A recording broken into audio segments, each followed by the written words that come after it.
अनिरुद्ध को बंदी बना लिया और बलराम जी के आक्रमण करने पर शिव गणों की मदद से बलराम जी सहित पूरी नारायणी सेना की दुर्दशा कर दी। तो भगवान श्री कृष्ण ने कुछ ऐसा किया कि भगवान शिव अत्यंत ही क्रोधित हो गए और श्री कृष्ण के सुदर्शन चक्र को निगलने के साथ ही अपने महाप्रलयंकारी त्रिशूल से श्री कृष्ण पर प्रहार कर दिया। दरअसल महाभारत युद्ध के पश्चात 3 महीने से भगवान कृष्ण का पोता अनिरुद्ध कहीं मिल नहीं रहा था। बलराम जी सात्विकी सहित पूरी नारायणी सेना अनिरुद्ध को खोजने में असफल थी और तभी भगवान कृष्ण की सभा में प्रकट हुए देव ऋषि नारद। सभी ने नारद जी को प्रणाम किया और नारद जी ने श्री कृष्ण बलराम को प्रणाम करने के बाद कुछ ऐसी बात कह दी कि पूरी सभा सन्न हो गई। नारद जी ने कहा, प्रभु, अनिरुद्ध तो बाणासुर के कारागार में कष्ट भोग रहा है। यह सुन पूरी सभा हैरान तो हुई पर उससे भी अधिक क्रोधित हो गई और तत्काल ही युद्ध के लिए प्रस्थान की मांग करने लगी। पर श्री कृष्ण ने कहा, पहले हम देवऋषि की पूरी बात तो सुन लें। फिर देवऋषि ने बताया कि 3 महीने पहले बाणासुर की पुत्री उषा के स्वप्न में एक अत्यंत ही सुंदर राजकुमार आया, जिसे देखते ही उषा उसके प्रेम में पड़ गई और उठने पर जब वो न मिला तो वह बहुत ही व्याकुल हो गई। उसने अपनी व्याकुलता अपनी सखी चित्रलेखा से कही, जो बाणासुर के मंत्री कुंभांड की पुत्री होने के कारण मायावी विद्याओं में अत्यंत ही पारंगत थी। इस पर चित्रलेखा ने कुछ ऐसा कर दिया कि अनिरुद्ध को बाणासुर के कारागार में बंदी बनना पड़ा। असल में चित्रलेखा ने अपनी मायावी विद्याओं से जानकर उषा को ये कहा कि यह कोई और नहीं, तुम्हारे पिता बाणासुर के शत्रु श्री कृष्ण के पोते अनिरुद्ध हैं। यह सुन रोते हुए उषा को देख चित्रलेखा ने अपनी मायावी विद्याओं से तुरंत ही द्वारिका अनिरुद्ध के कक्ष में आ गई और सोते हुए अनिरुद्ध का अपहरण कर लिया। फिर जब अनिरुद्ध जागा तो अत्यंत ही सुंदर उषा को देख उसके प्रेम में पड़ गया और छुप छुप कर उसी महल में रहने लगा। पर तभी उषा की सहेली चित्रलेखा ने कुछ ऐसा कर दिया कि अनिरुद्ध के प्राण संकट में आ गए। असल में एक द्वारपाल ने बाणासुर से उषा के कमरे से दिन प्रतिदिन पुरुष की आवाज आने के बारे में कहा। इस पर बाणासुर ने चित्रलेखा को डराकर पूछताछ की तो चित्रलेखा ने सब बता दिया और तभी आग बबूला होकर बाणासुर उषा के कक्ष में आ गया। वहां अनिरुद्ध और उषा को साथ पाकर भगवान शिव के त्रिशूल की भांति प्रचंड क्रोध में अनिरुद्ध पर आक्रमण कर दिया, क्योंकि असल में बाणासुर भगवान शिव का परम भक्त था, जिसे शिव जी से सहस्त्र भुजाएं, अनेकों दिव्यास्त्र और स्वयं शिव उसकी रक्षा करेंगे ऐसा आश्वासन प्राप्त था। इसलिए बाणासुर का क्रोधित रूप शिव जी के प्रचंड त्रिशूल की भांति भयानक हो गया, जिसे देख अनिरुद्ध संभला और भगवान कृष्ण से प्राप्त दिव्यास्त्र से बाणासुर पर हमला कर दिया।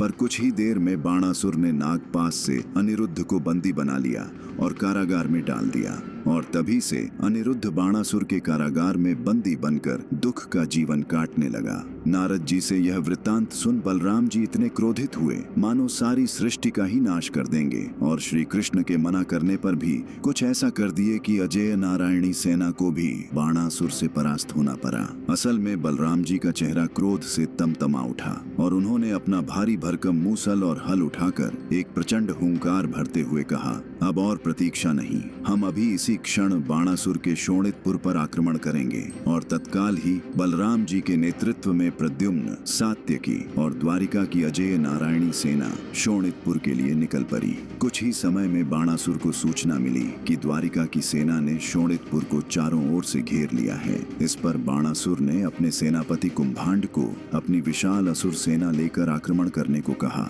फिर कुंभांड ने आक्रमण करते ही अपनी मायावी विद्या का प्रयोग कर युद्ध भूमि में एक भयानक भ्रम उत्पन्न कर दिया, जिससे नारायणी सेना भ्रमित होकर आपस में ही लड़ने लगी। पर जैसे ही उसका सामना बलराम जी से हुआ तो उसकी माया धरी की धरी रह गई, क्योंकि उन्होंने अपने हल के एक ही प्रहार से पहले तो उसकी माया का नाश किया, फिर मुशल से कुंभांड पर ऐसा प्रहार किया कि वो अधमरा हो गया और युद्ध से भागने लगा। उधर कुंभांड की माया का नाश होते ही प्रद्युम्न और सात्यकी ने नारायणी सेना के साथ बाणासुर के असुरों पर ऐसा धावा बोला कि सभी युद्ध छोड़ भागने लगे। जब कुंभांड ने युद्ध की सारी बात बाणासुर को बताई तो बाणासुर ने भगवान शिव से मदद मांगी। रक्षा करे महादेव, आपने हमारे राज्य की रक्षा का वचन दिया था, अपना वचन पूर्ण करें, हमारी रक्षा करें। और फिर भगवान शिव ने जो किया उसे देख बलराम जी, प्रद्युम्न सहित पूरी नारायणी सेना थर थर कांपने लगी। दरअसल बाणासुर की पुकार सुन भगवान शिव ने अपने मुख्य शिवगण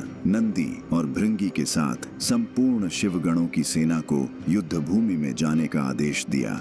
शिवगणों के आते ही युद्ध भूमि का वातावरण बदल गया। शिवगणों की सेना नारायणी सेना का ऐसे संहार करने लगी जैसे किसान अपना फसल काटते हैं। यह देख बलराम जी नंदी पर टूट पड़े और प्रद्युम्न वीर भृंगी से युद्ध करने लगे। नंदी अपने हाथ में एक शक्तिशाली शूल धारण किए हुए बलराम जी पर प्रहार कर रहे थे और बलराम जी अपने हल से प्रहार को रोकते हुए युद्ध कर रहे थे। पर तभी नंदी ने कुछ ऐसा कर दिया कि बलराम जी नंदी का संहार करने चल दिए। असल में नंदी ने मौका पाकर एक प्रलयंकारी त्रिशूल बलराम जी के हृदय में धंसा दिया। इससे बलराम जी अत्यंत ही क्रोधित होकर नंदी पर अपने शक्तिशाली हल से एक ऐसा प्रहार किया कि नंदी अधमरे होकर दूर गिर गए और फिर बलराम जी बहुत ही तेजी से शिवगणों का संहार करने लगे। उधर प्रद्युम्न ने भी भृंगी को परास्त कर दिया। शिवगणों की हार देख बलराम जी प्रद्युम्न सहित नारायणी सेना बहुत ही खुश थी। पर अचानक आगे कुछ ऐसा हुआ कि वे इस युद्ध को कभी भूल ही नहीं पाए। दरअसल बलराम जी से परास्त सभी शिवगणों ने गणों के सेनापति श्री गणेश जी और देवताओं के सेनापति श्री कार्तिकेय जी को करुण स्वर में पुकारा और तभी युद्ध भूमि में प्रकट हुए श्री गणेश जी और श्री कार्तिकेय जी। शिवगणों की ऐसी दुर्दशा देख गणेश जी अत्यंत ही क्रोधित होकर बलराम जी पर टूट पड़े और कार्तिकेय जी प्रद्युम्न से भयानक युद्ध करने लगे। उधर श्री गणेश और कार्तिकेय जी की कृपा से शिवगण स्वस्थ होकर पुनः युद्ध करने लगे और गणेश जी ने अपने कुल्हाड़ी के एक ही प्रहार से बलराम जी का मूसल और हल काट दिया। फिर अपनी सूंड से बलराम जी को बांध दूर फेंक दिया जिससे वे अचेत हो गए। उधर शिवपुत्र कार्तिकेय के सामने प्रद्युम्न एक पल भी टिक न सके। शिवगणों ने नारायणी सेना का ऐसा हाल किया कि पूरी सेना अधमरी सी हो गई। यह सब देख बाणासुर की सेना में खुशी की लहर दौड़ गई। बलराम जी सहित पूरी नारायणी सेना के परास्त होने के बाद गणेश जी कार्तिकेय जी सहित सभी शिवगण कैलाश प्रस्थान कर गए। इधर अपनी विजय का अवलोकन करने बाणासुर युद्ध भूमि में आया और बलराम जी प्रद्युम्न सहित नारायणी सेना की ऐसी दुर्दशा देख जोर जोर से ठहाके मारकर हंसने लगा। इसी समय बलराम प्रद्युम्न सहित नारायणी सेना के एक एक सैनिक ने अपने करुण स्वर में भगवान श्री कृष्ण को पुकारा, रक्षा करो प्रभु, हे वासुदेव, हे द्वारिकाधीश, रक्षा करो। और तभी एक दिव्य प्रकाश के साथ युद्ध भूमि में प्रकट हुए भगवान श्री कृष्ण। श्री कृष्ण के आते ही नारायणी सेना में फिर से एक नया उत्साह आ गया। वहीं श्री कृष्ण की नजर अचेत परे बलराम जी पर गई और श्री कृष्ण अत्यंत ही क्रोधित हो गए और फिर शुरू हुआ एक ऐसा युद्ध जिसने भगवान शिव को इस प्रकार नाराज कर दिया कि भगवान शिव ने श्री कृष्ण के सुदर्शन चक्र के साथ कुछ ऐसा किया कि श्री कृष्ण भी हैरान हो गए। दरअसल श्री कृष्ण को आया देख बाणासुर बोला, देख ग्वाले, तुम्हारी अजेय नारायणी सेना और बल का दंभ भरने वाले बलराम की क्या दशा है। अब तुम्हारी भी यही दशा होगी। मैं तुम्हें बचकर वापस नहीं जाने दूंगा। और तभी बाणासुर ने अपनी 1000 भुजाएं और विशाल स्वरूप प्रकट कर भगवान श्री कृष्ण पर प्रहार करने लगा। फिर श्री कृष्ण ने आग्नेयास्त्र चलाया पर उस मायावी शिव भक्त बाणासुर पर इसका कुछ भी असर नहीं हुआ। बाणासुर तो अपनी 1000 भुजाओं से एक ही बार में हजारों अस्त्र शस्त्र चलाता पर श्री कृष्ण सबको काटते जाते। श्री कृष्ण ने भी एक एक करके वायव्यास्त्र, त्वष्टास्त्र, वज्रास्त्र और इसके जैसे हजारों अस्त्र का प्रयोग किया पर बाणासुर पर इसका कोई भी प्रभाव नहीं पड़ा क्योंकि बाणासुर की रक्षा तो स्वयं भगवान शिव कर रहे थे। और तभी बाणासुर ने अपनी 1000 भुजाओं से श्री कृष्ण पर ऐसा प्रहार किया कि वे रथ से जमीन पर जा गिरे। और तब भगवान श्री कृष्ण ने कुछ ऐसा किया कि बाणासुर थर थर कांपते हुए महादेव को बुलाने लगा। और फिर जो हुआ वह तो भगवान श्री कृष्ण ने भी नहीं सोचा था। असल में क्रोधित होकर भगवान श्री कृष्ण ने बाणासुर पर अपने भयंकर सुदर्शन चक्र से प्रहार कर दिया और सुदर्शन चक्र ने बाणासुर की 1000 भुजाओं को काटना शुरू कर दिया। जब सिर्फ 2 भुजाएं बची तो बाणासुर समझ गया कि अब उसकी मृत्यु निकट है। वह तत्काल ही भगवान शिव को पुकारने लगा, रक्षा करे महादेव, इस सुदर्शन से मेरी रक्षा करे। और तभी अत्यंत क्रोधित और विशाल रूप में प्रकट हुए महादेव शिव शंकर।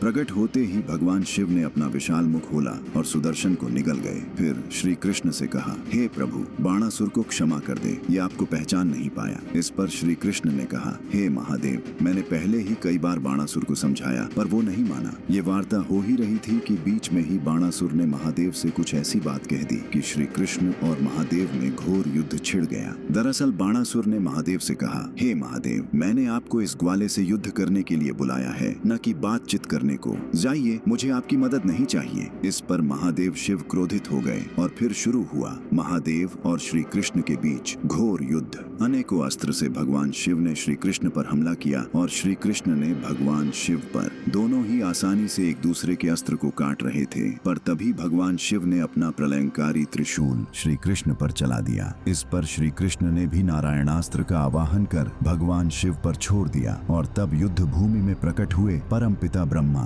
फिर ब्रह्मा जी ने दोनों अस्त्रों को रोका और बाणासुर से बोले, हे असुर राज, क्या तुम आज ही इस सृष्टि का अंत करवाना चाहते हो जो भगवान शिव को श्री कृष्ण से लड़ने के लिए विवश कर रहे हो? ये दोनों दो कहाँ हैं? ये तो एक ही है। और तभी बाणासुर को श्री कृष्ण में शिव और शिव में श्री कृष्ण के दर्शन हुए। इस पर वो फूट फूट कर रोते हुए भगवान शिव और श्री कृष्ण से क्षमा मांगने लगा और श्री कृष्ण की आज्ञा से अपनी पुत्री उषा का विवाह अनिरुद्ध से करवा दिया। और इस वीडियो में जब हनुमान जी सहित अयोध्या की सेना को शिवगण परास्त कर देते हैं तो कैसे भगवान राम ने शिवगणों का संहार किया और इस पर भगवान शिव ने अत्यंत क्रोधित होकर ये क्या कर दिया, स्क्रीन पर